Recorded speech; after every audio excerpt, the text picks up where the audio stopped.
As-tu déjà eu cette étrange sensation? Celle que le monde est en train de s'effondrer sous tes yeux? Que quelque chose de grave est en train de se passer, mais que peu de gens semblent vraiment y prêter attention. Regarde autour de toi. Les guerres éclatent de toutes parts. Des nations se soulèvent les unes contre les autres. Chaque jour, on entend parler de nouveaux conflits, de violence et d'instabilité. Et ce n'est pas tout. Les tremblements de terre deviennent de plus en plus fréquents et dévastateurs, frappant sans prévenir des régions entières. Les catastrophes naturelles s'enchaînent. Inondations, incendies, famines. On pourrait croire que la terre elle-même est en train de crier sous le poids du mal et de l'injustice. Mais, et si tout cela n'était pas simplement le fruit du hasard? Et si derrière ces événements se cachait un message, un avertissement venu d'en haut? Sommes-nous à la veille de l'Apocalypse? Vivons-nous les temps annoncés dans les prophéties bibliques? Dans cette vidéo, je t'invite à ouvrir les yeux et surtout à ouvrir la Bible. Nous allons parcourir ensemble 5 étapes clés pour comprendre ce que Dieu dit à travers sa parole au sujet de ces temps troublés. Car oui, ces signes avaient été annoncés depuis des siècles, et aujourd'hui, ils prennent forme devant nous. Mais au-delà de la peur ou de l'angoisse, il y a un message d'espérance, un appel à la vigilance et à la préparation spirituelle. Ce n'est pas le moment de dormir spirituellement, mais de se réveiller et de revenir à l'essentiel, notre relation avec Dieu. Alors, avant de commencer cette analyse biblique puissante, je t'encourage à faire 2 choses simples mais essentielles.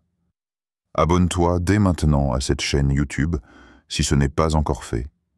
Parce qu'ici, nous décryptons les signes des temps à la lumière de la parole de Dieu. Active la cloche des notifications pour ne rien manquer des prochaines vidéos qui t'aideront à rester spirituellement éveillé. Et surtout, reste bien jusqu'à la fin de la vidéo, car je partagerai avec toi un verset d'encouragement qui pourrait changer ta façon de voir ces événements. Prête? Alors c'est parti. Découvrons ensemble si nous sommes réellement à la veille de l'Apocalypse. 1. L'augmentation des guerres et des conflits. Matthieu 24, 6, 7. Jésus lui-même nous a avertis, il y a plus de 2000 ans, de ce que nous vivons aujourd'hui. Dans Matthieu 24, 6, 7, il a déclaré: « Vous entendrez parler de guerre et de bruit de guerre. Une nation s'élèvera contre une autre, et un royaume contre un autre. » Ce passage fait partie du célèbre discours de Jésus sur le mont des Oliviers, où il répondait à une question très importante de ses disciples: « Quels seront les signes de ton retour et de la fin du monde ?»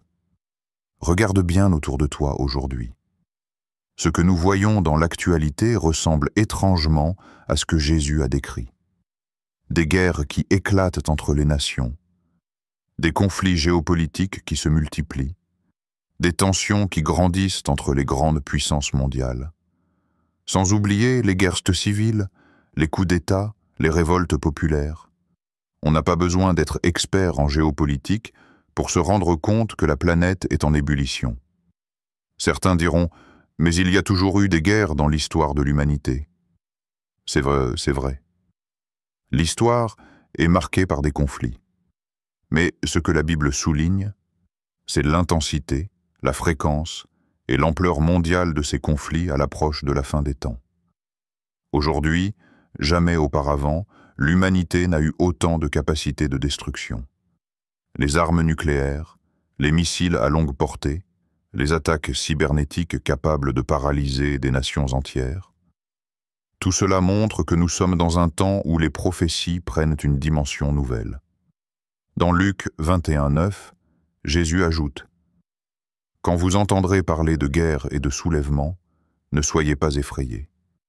Car il faut que ces choses arrivent premièrement, mais la fin ne sera pas encore immédiatement. » Cela veut dire quoi?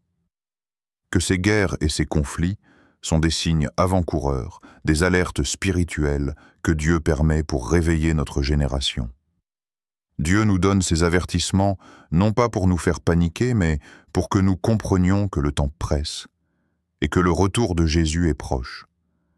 Ces événements devraient pousser chaque chrétien à se remettre en question spirituellement, à réexaminer sa relation avec Dieu et à se préparer sérieusement.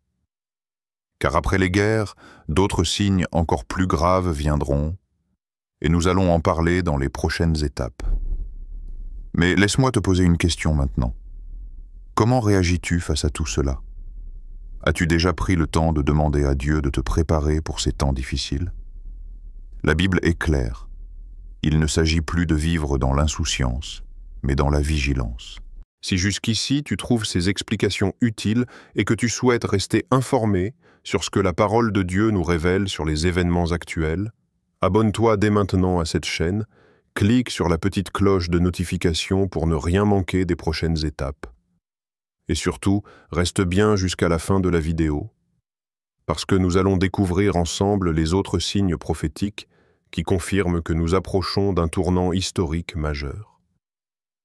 On continue tout de suite avec la deuxième étape. 2. L'explosion des catastrophes naturelles. Luc 21:11. Des tremblements de terre de plus en plus violents, des tsunamis qui ravagent des régions entières, des volcans qui se réveillent après des siècles de silence, sans oublier les famines qui frappent des millions de personnes.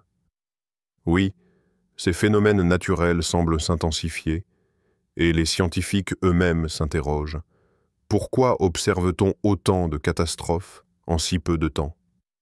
Mais pour nous, chrétiens qui lisons la parole de Dieu, il n'y a rien de surprenant. Jésus nous en avait déjà avertis.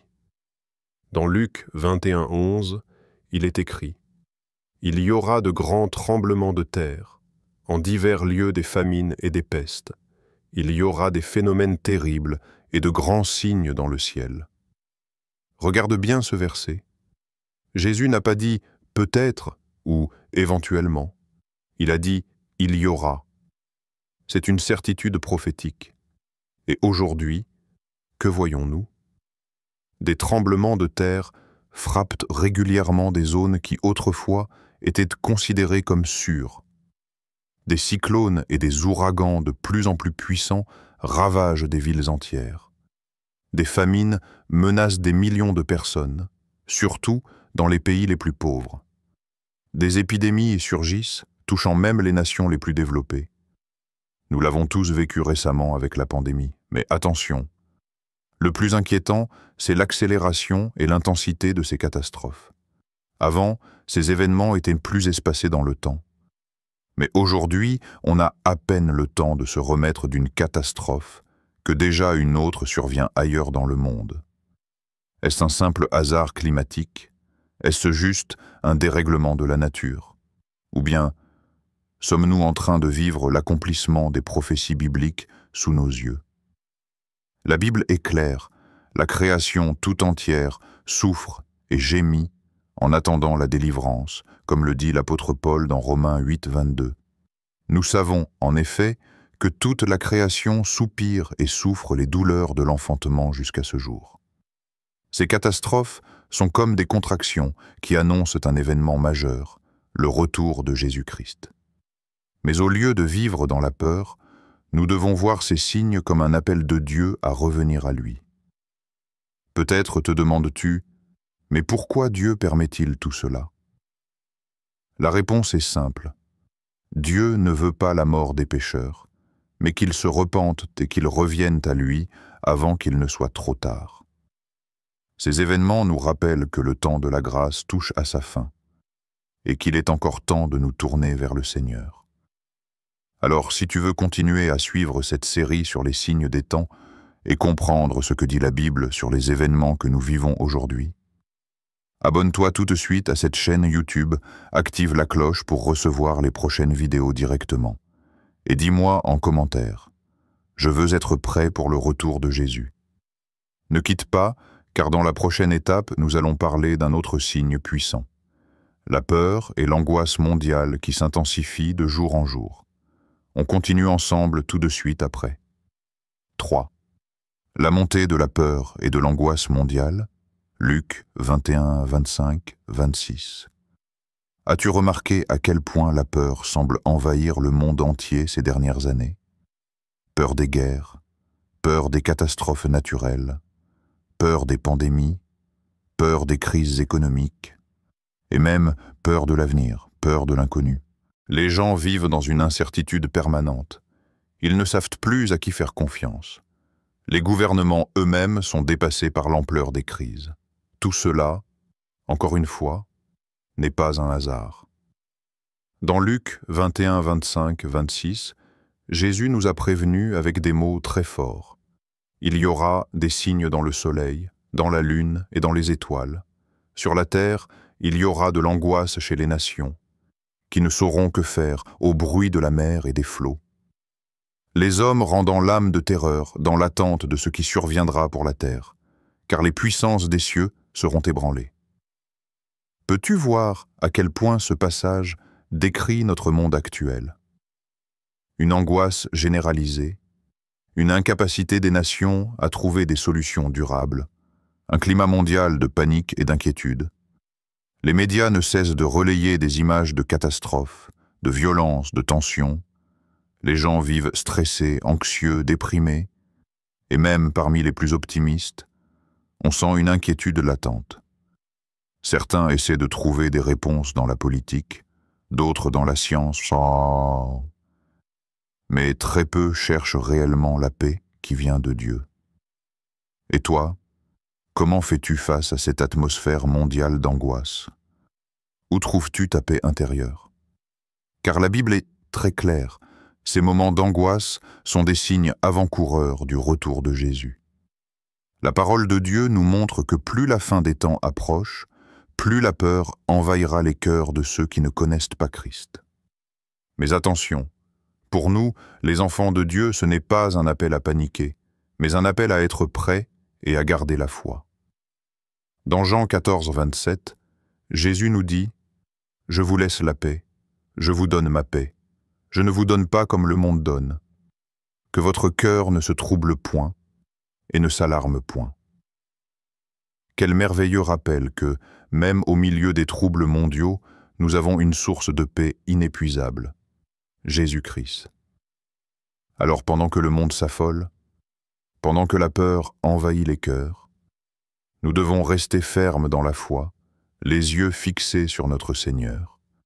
Si tu veux continuer à recevoir des enseignements bibliques pour garder ta foi solide dans ces temps difficiles, abonne-toi dès maintenant à cette chaîne, clique sur la petite cloche pour recevoir les prochaines vidéos et dis-moi en commentaire « Ma paix est en Jésus ». Reste bien jusqu'à la fin, car dans la prochaine partie, nous allons aborder un autre signe puissant. La perte des repères moraux et l'indifférence spirituelle généralisée. On se retrouve tout de suite pour la suite.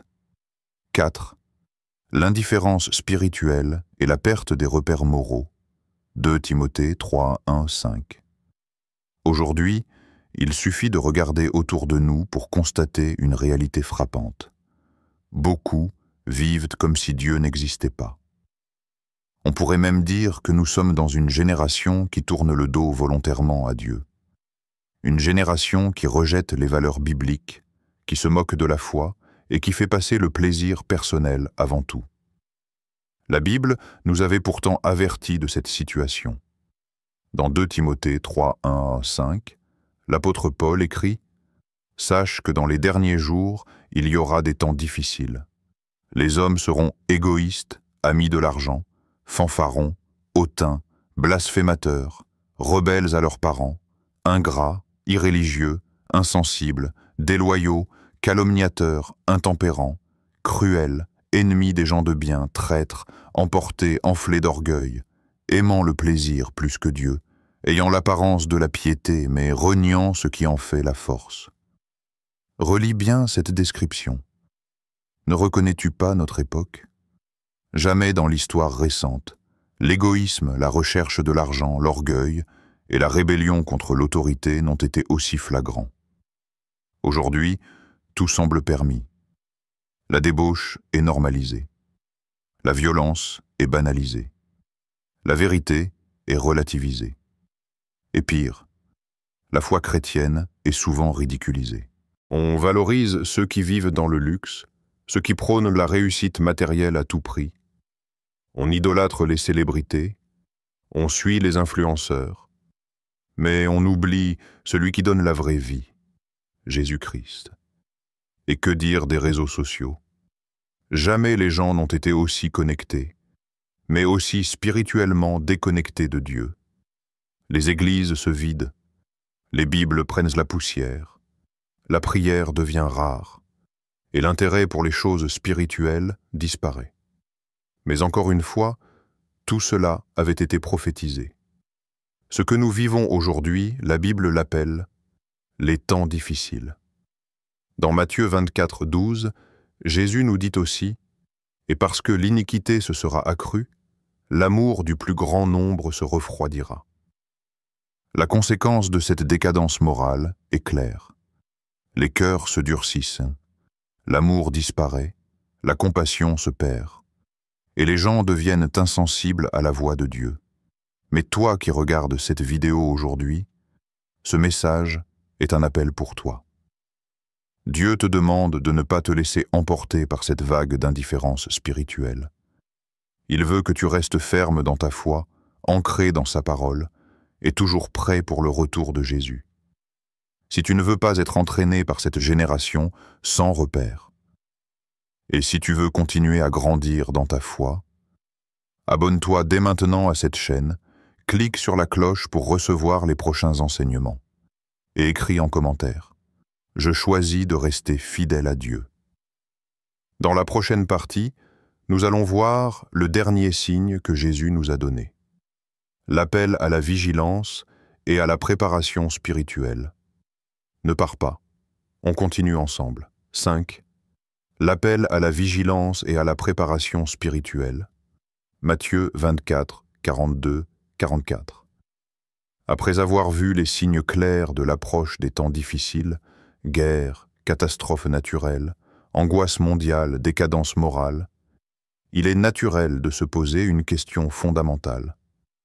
Que devons-nous faire face à tout cela? La Bible ne nous appelle pas à la peur, ni à la panique. Bien au contraire, elle nous appelle à une attitude active, à une vigilance constante. Dans Matthieu 24, 42, 44, Jésus nous dit « Veillez donc, puisque vous ne savez pas quel jour votre Seigneur viendra. C'est pourquoi tenez-vous prêts, car le Fils de l'homme viendra à l'heure où vous n'y penserez pas. » Ce passage nous invite à deux choses essentielles, la vigilance et la préparation spirituelle. La vigilance, c'est quoi? C'est rester éveillé spirituellement, ne pas se laisser endormir par les distractions du monde ou par la routine quotidienne. C'est garder notre cœur et notre esprit ouverts à la parole de Dieu. C'est discerner les temps dans lesquels nous vivons, reconnaître les signes que Dieu nous envoie. La vigilance, c'est aussi être conscient que le retour de Jésus peut arriver à tout moment, sans avertissement précis. Personne ne connaît le jour ni l'heure, pas même les anges dans le ciel, pas même Jésus lui-même, mais nous sommes appelés à être prêts maintenant. La préparation spirituelle, elle consiste en quoi?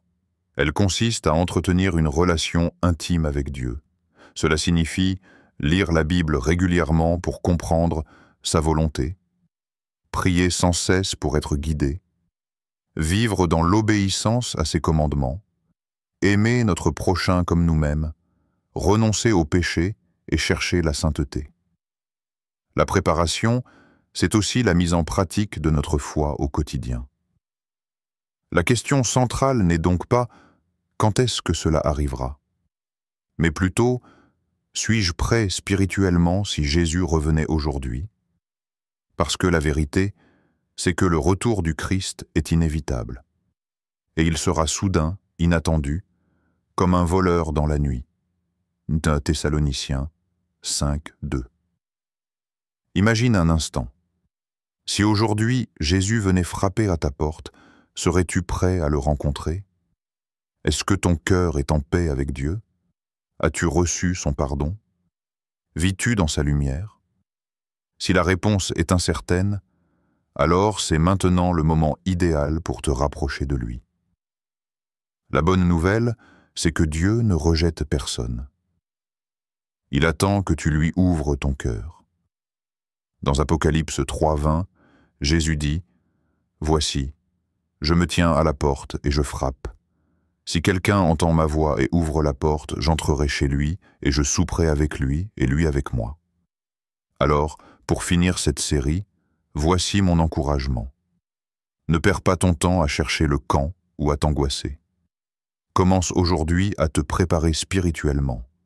Prends ta Bible, prie, confesse tes péchés et choisis de suivre Jésus. Si tu veux continuer à recevoir des enseignements bibliques qui te fortifieront dans ta foi et t'aideront à rester prêt, abonne-toi dès maintenant à cette chaîne. Clique sur la cloche pour ne manquer aucune nouvelle vidéo et écris en commentaire « Je choisis de veiller et d'être prêt ». Que Dieu te bénisse puissamment et n'oublie jamais, tenez-vous prêts, car votre délivrance est proche. Luc 21:28. Alors, après avoir parcouru ensemble ces signes puissants, guerre, catastrophes naturelles, peur grandissante, déclin moral, la question reste sur toutes les lèvres. Sommes-nous vraiment à la veille de l'Apocalypse? La Bible nous montre clairement que ces événements sont bien les signaux d'une époque unique et cruciale dans l'histoire humaine. Oui, les signes s'accélèrent. Oui, le monde semble vaciller comme jamais auparavant. Mais plus important que de savoir quand tout cela arrivera, c'est de se demander « Es-tu prêt à rencontrer ton Créateur ?» Car ce moment, lui, viendra sûrement, mais souvent de façon inattendue. Ce que je veux te dire aujourd'hui, c'est ceci. Ne laisse pas la peur t'envahir et ne remets pas à demain ta décision la plus importante. La Bible nous appelle non pas à paniquer, mais à nous réveiller, à revenir à Dieu, à la prière, à sa parole et à fortifier ta foi chaque jour. Il n'est jamais trop tard pour faire ce choix. Même si tu as douté, même si tu t'es éloigné, aujourd'hui est le jour de la grâce. Alors, prends cette décision maintenant. Prends un moment pour parler à Dieu, ouvrir la Bible et demander son pardon et sa paix. C'est le premier pas vers une vie nouvelle, pleine d'espérance et de lumière, même au milieu des tempêtes du monde. Et si tu veux continuer à mieux comprendre les prophéties bibliques, les signes des temps, et surtout rester spirituellement éveillé et fort, alors abonne-toi à cette chaîne. Active la cloche pour recevoir toutes nos prochaines vidéos, car ensemble nous irons plus loin dans la connaissance de la parole de Dieu. N'hésite pas aussi à laisser un commentaire. Je veux être prêt. Partage ta foi, pose tes questions, échange avec d'autres qui, comme toi, cherchent à vivre pleinement selon la volonté de Dieu. Que Dieu te bénisse puissamment et qu'il te donne la paix qui surpasse toute compréhension. Reste ferme dans ta foi, car bientôt, tout sera accompli. À très bientôt pour une nouvelle vidéo inspirée et nourrie par la parole de Dieu.